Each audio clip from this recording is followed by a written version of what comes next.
Peter Lovšin, zdravo. Živijo, lepo zdrav. Vidim, da si zelo aktiven, tudi odrsko. Ja, tako pač je, kaj smo zgubljali čas.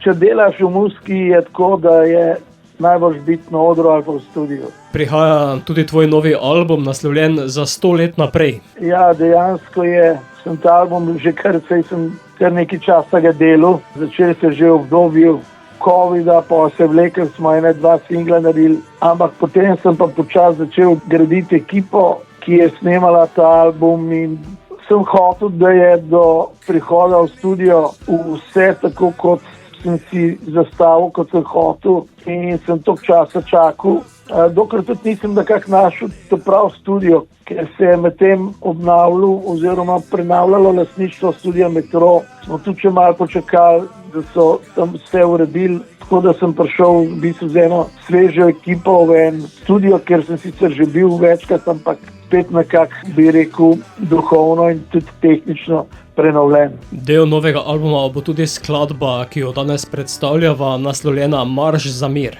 Ja, to je nekako, mogoče bi rekel, po eno naključju prvi singel, čeprav je nekako že zaradi dolžine nekako najmanj primeren za singel, ampak ekipa ga je vzela za svoje, mi smo ga prvega dokončali in tudi zdaj se mi je aktualno, glede na to v bistvu razpoloženje v svetu, ki je nekako vsaj glede, bi rekel, političnega ozračja izjemno nastrojeno proti miru, kajti nekako je prišlo nekako bi že rekel, v zadnjih letih politiki v kri, da poskuša, kar se da narediti, da bi ljudje se počutili na tej zemlji nevarne, da bi jih postali strah, da bi se podbuja eno vojaško oboroževanje. Seveda načrtno, pa nas v Evropi je to še toliko bolj, ker je seveda, verjamem, da je varnost pomembna, ampak mislim, da je to ratala ena vrste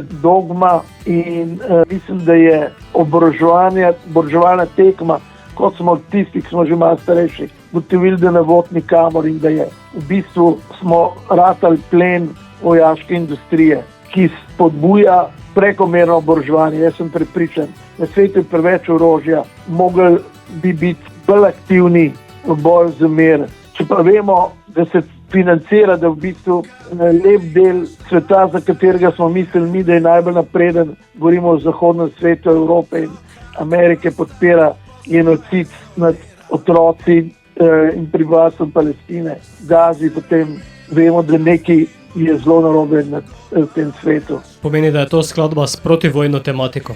Ja, to je seveda, kot že sam naslov govori, je pesem protivojna. Govori pa o tem, seveda, mi nekako nismo toliko naivni, da bi vedeli, da kaj lahko spreminjamo, koliko lahko spreminjamo, ampak se mi zdi vse važen, kot govori ta pesem, da lahko posameznik reagira po svoje. In v muziki reagiraš po svoje, v orkestru, tako da igraš, da začneš igrati svojo melodijo. In ta melodija potem lahko ponese še druge. Vemo, kako je bilo v španski državljanski vojni. Vemo, kako je bilo med narodno-osvobodilno vojno v Sloveniji. Pesem je zmeri ponesla ljudi k enem, bi rekel, taki bolj svobodni obliki življenja. Ima pa pesem tudi video obliko oziroma več video oblik?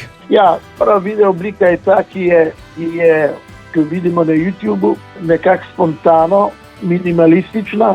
Tisti, ki so bili na predstavitvi te plošče v Arkadah, Plečnikov Arkadah, v lokalu Ljubljanah, so videli še 2 spota, tako da mislim, da je tudi še nekaj spotov že posnetih tako na individualni ravni, ker smo tudi spodbudili ljudi, da sami naredijo si video, lahko tudi TikTok, ali kakšenkoli že video. Gre za to, da vsak proba nekaj narediti, kar pač lahko naredi za mir, ker mislim, da je pač to vrednota, ki je zlorabljena trenutno. Seveda že dolg časa, nismo zdaj naivni, ampak zdaj se je mogoče nas bolj dotaknila prek to, kar je še vojska bila v Aziji, pa v Afriki, če dela, če nas pač tudi trpijo ljudje, ali pa tudi v Južni Ameriki, se je dogajalo veliko teh prevratov.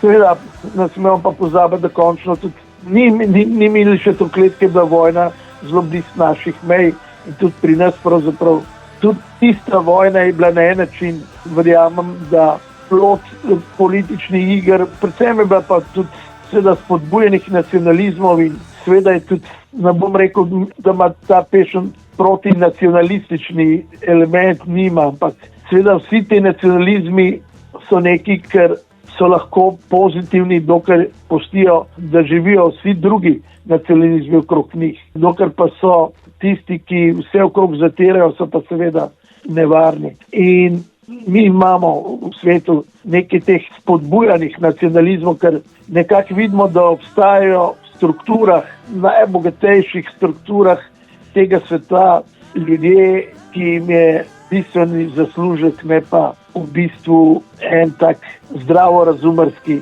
razvoj človeštva. Ne. In nekako moramo ljudje opozoriti na to, da si živimo samo mir in sožitje. Bova pa zato sedaj Marš za mir spustila tudi našim poslušalcem. Zato, Pero, beseda je tvoja, da zakorakaš s pesmijo tudi v naš radijski eter. Hvala lepa in lep pozdrav vsem poslušalkam in poslušalcem na vašem koncu.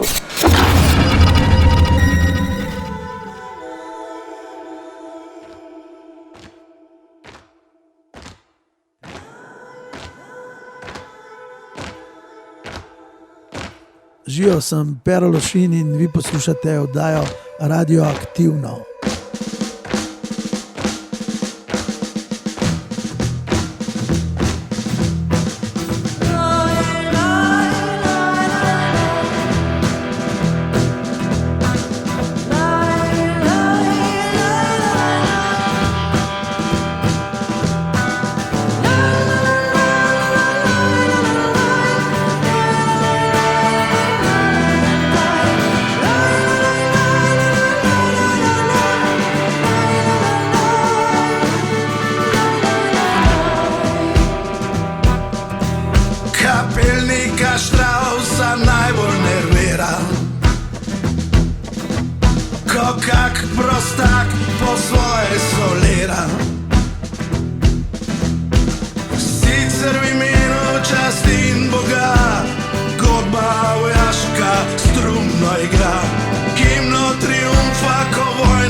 Kapelnika Straussa najbolj